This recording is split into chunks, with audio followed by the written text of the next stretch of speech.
Boom!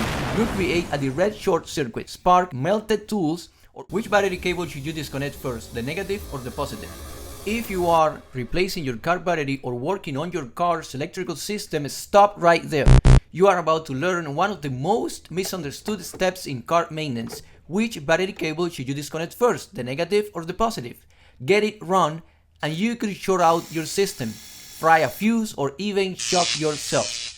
So in this video, I'm going to explain which cable to remove first and why, what happens if you do it wrong, the safest method for removing and reinstalling your battery cables, and some real-life examples of common mistakes to avoid.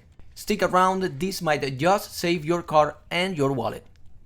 So why this matters so much? Now let's talk about why the order of the battery cables removal even matters. Your car battery has two terminals, positive, often red, and negative, often black. The negative terminal is directly connected to your car's metal frame. That's called the ground. This means every exposed piece of metal in your engine bay is connected to the negative terminal. If you remove the positive terminal first and your tool accidentally touches any metal part of your car, boom, you create a direct short circuit, spark, melted tools, or worse, fried electronics. If you remove the negative terminal first and your wrench touches any grounded metal, nothing happens. It is safe. So always remember this golden rule. Remove the negative first, reconnect the negative last. And here is an easy way to remember. Negative first off, last back on. You are breaking the ground connection first and restoring it last. It is like turning off the water before fixing a faucet. You want to eliminate the risk of an electrical leak while you work. Common mistakes people make. Let's go over a few common mistakes. Removing the positive cable first. We already talked about the danger. If your wrench touches grounded metal, it is a short circuit. Second, letting a disconnected cable spring back and touch the terminal again.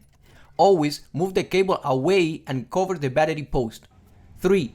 Not wearing glove or eye protection. Car batteries can leak acid. Protect yourself. 4. Using metal tools carelessly. Try to use insulated tools or be extra mindful where you rest them. You only need to make one mistake to ruin your day, or your car in this case.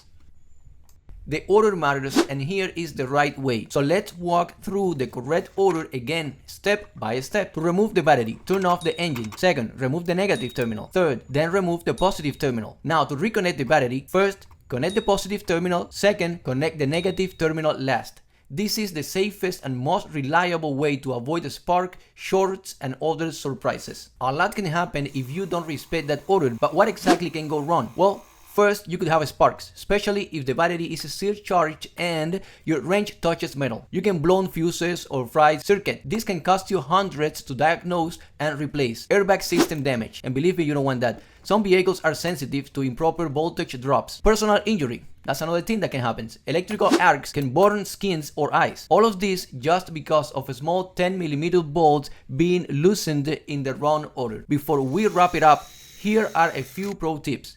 Use a memory saver on the OBD2 port to keep your radio and clock settings during battery swaps. If your battery cables are corroded, clean them with a wire brush and baking soda plus water mix. Mark your cables with tape if your colors are faded. That's another thing that you can do.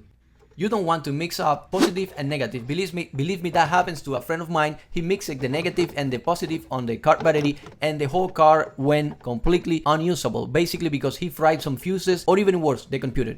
If your wrench is long, wrap it up with tape to avoid touching nearby metal accidentally. And always, always double check your terminals before turning the car back on. Alright, now you know the truth about which cable to remove first and why it absolutely matters. If this video helped you or maybe saved you from a mistake, help me out and click like. And don't forget to subscribe for more straightforward, beginner-friendly car tutorials. Drop a comment and let me know what kind of vehicle are you working on, or if you have ever done these mistakes before. Don't worry, we all been there. Thank you for watching, and I will see you in the next one.